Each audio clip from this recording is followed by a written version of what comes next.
Здравствуйте, меня зовут Роберт, вы на моем канале программист 1С, 55 лет. Было ли полезно мне использование клавиатуры Logitech MX Keys? Есть ли польза, есть ли вообще смысл переходить на вертикальную мышь? Как найти свободное время тогда, когда уже казалось, что свободного времени не существует и весь день расписан по минутам? 5 различных способов ввода символов, доступных при выборе английского языка без переключения с русского языка на английский. Данное видео состоит из коротких заметок, в которых я рассказываю о своем практическом опыте и о знаниях, которые я получаю. Если какая-то тема вам кажется интересной, вы хотели узнать о ней подробнее, или хотели бы узнать, каким способом и каким образом я использую то, о чем я рассказываю, вы можете проголосовать в моем канале по теме, которая вас заинтересовала. Темы, которые наберут наибольшее количество голосов, станут основой для моих новых роликов. Если вы ищете единомышленников, такие же, как вы, которые в возрасте решили стать программистом или аналитиком 1С, приглашаю вас в наше сообщество «Влетаем в 1С» после 40 лет. Уверен, вы сможете найти там людей, которые будут для вас интересны. Сообщество представляется группой в Telegram, в котором на различных темах структурированно можно общаться с людьми, равными себе. Также в сообществе есть специалисты, которые уже прошли опыт освоения, стали профессионалами и готовы делиться своими знаниями и своими наработками со всеми желающими. Итак, прошло больше месяца, как я использую клавиатуру Logitech MX Keys. Я записывал ролик об этой клавиатуре, о том, как я распаковывал, пытался подключить. Так или иначе, клавиатурой я пользоваться стал, освоил несколько полезных приемов. Для себя я считаю клавиатуру полезной. Стоит ли она своих денег или нет, честно говоря, мне сложно сказать, потому что выбиралось из различных видов клавиатур, и я об этом рассказывал в своем ролике. Я считаю, что данная клавиатура очень полезна.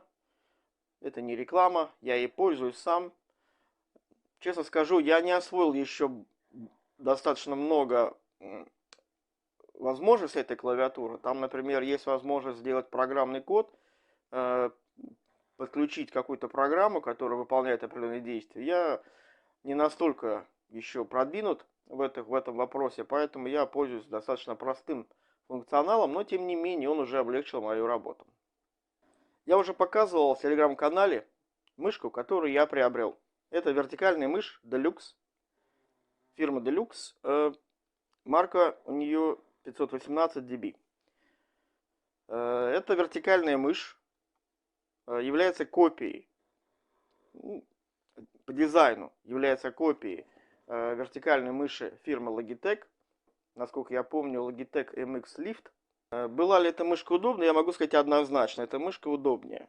Пока я еще не освоился с ней, пока еще идет привыкание, пока еще я не так быстро осуществляю манипуляции, но переходить на прежнюю свою мышь я не хочу. Моя предыдущая мышка, мышка-манипулятор, или как там угодно называть, фирмы Kumo. Фирма малоизвестная, китайская, конечно же. Она также оптическая, эргономичная, но она не вертикальная, она обычная. Я с этой мышкой больше 3 лет. И, честно говоря, до нее я не очень уделял значения эргономике. Но эта мышка действительно эргономичная. При ее использовании рука полностью лежит на мышке, ни мизинец, ни большой палец не касается стола. Для сравнения я покажу мышь, которая у меня была до Kumo. Это мышь вот такая. Она уже потертая. Это мышка фирмы Afotec. Отличие мышек.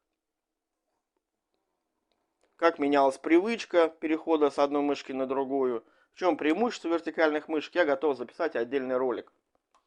Если вам эта тема интересна, проголосуйте за эту тему в телеграм-канале.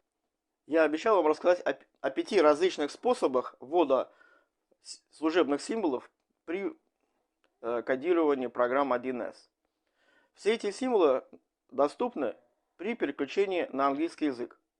Но код на языке программирования 1С пишется на русском. И необходимо постоянно переключаться с русского на английский язык. Это создает сложности, трудности и замедляет работу. Люди ищут разные способы. Самый первый, которым знают многие, кто знаком с цифровыми кодами, с различными способами ввода, это использование так называемый символьный ввод, когда зажимается клавиша Alt, потом вводится на цифровой клавиатуре вводится код символа, клавиша Alt отжимается и соответствующий символ вводится в строку. Некоторые очень хорошо этим способом пользуются, но у него есть очевидный недостаток. Состоит он в том, что, во-первых, коды надо запомнить, но при некотором навыке это можно сделать. С другой стороны, например, на ноутбуках не всегда это работает. Также это не всегда работает у тех, у кого компактная клавиатура для стационарных компьютеров. Поэтому есть второй, более распространенный для программистов 1С способ, это использовать так называемую раскладку Чистова. Она доступна на сайте 1С, бесплатная, скачивается, файл .exe, запускается, устанавливается, и по инструкции можно установить раскладку. В этой раскладке для того, чтобы ввести специальный символ, достаточно нажать клавишу Alt на любой клавиатуре, и символ, который находится там же, где он и должен находиться в английском режиме, можно ввести его без переключения. Существуют альтернативные раскладки, построены аналогичным способом, как и раскладка Чистова. Одну из таких раскладок я нашел в базе знаний сайта InfoStart. Есть универсальное решение. Универсальная раскладка ручей, которая поставляется в некоторых дистрибутивах Linux. Раскладка не сделана для 1С, является универсальной для всех, кто создает тексты на русском языке, в которых есть необходимость вводить вот эти самые служебные символы, а также некоторые другие. Разработчики этой раскладки прямо говорят, что она разрабатывалась не для программистов 1С, но может быть полезна, поскольку в ней использован тот же принцип. В базе данных InfoStart я нашел еще один способ вводить символы без раскладки.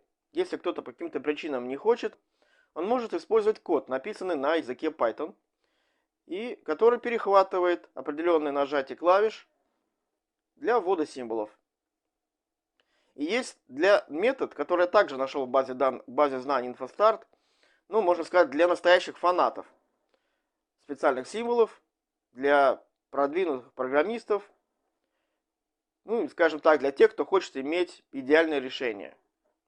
Состоит оно в том, что покупается отдельная цифровая клавиатура, numpad, подключается к компьютеру, каждая клавиша перепрограммируется отдельно, и с помощью этой клавиатуры вводить те символы, которые необходимы программисту 1С. В одном из своих прошлых роликов я говорил о том, что у меня не осталось свободного времени для того, чтобы заниматься обучением. Я искал различные способы это время найти. Мне кажется, я этот способ нашел. Моя работа не изменилась, она точно так же плотная, с плотным графиком, я точно так же работаю почти 12 или более часов. У меня не изменились мои обязанности на работе, я также ответственно к ней отношусь. Но тем не менее, я нашел для себя новый способ планирования рабочего дня.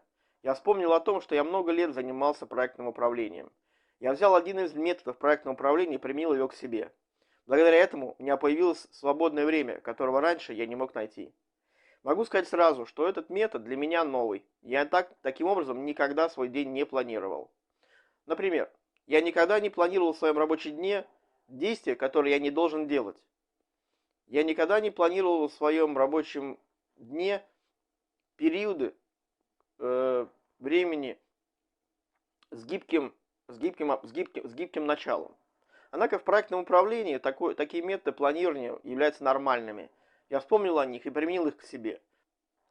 И сейчас я могу вернуться к своему пересходному плану подготовки к аттестации на специалиста по платформе. Создавая этот канал, я не преследовал цели создавать какое-то сообщество людей, единомышленников и так далее. Я делал этот канал для себя, чтобы подталкивать себя, мотивировать себя, продолжать и не останавливаться в тех целях, которые я себе ставлю. Но неожиданно оказалось, что таких, как я, много. И мне предложили создать группу. Я долго думал и группу создал. Теперь это не просто группа, это сообщество единомышленников. Людей, которые в возрасте решили поменять свою жизнь, стать аналитиками, программистами, консультантами в системе 1С. Они приходят в эту группу для того, чтобы задать вопросы или поделиться своим опытом.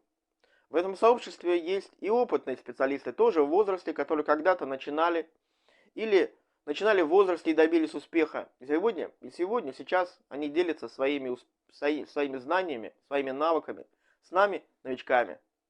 Если вы такой же опытный специалист, который готов делиться, или начинающий, который только осваивает 1С, я приглашаю в наше сообщество. Влетаем в 1С после 40 лет.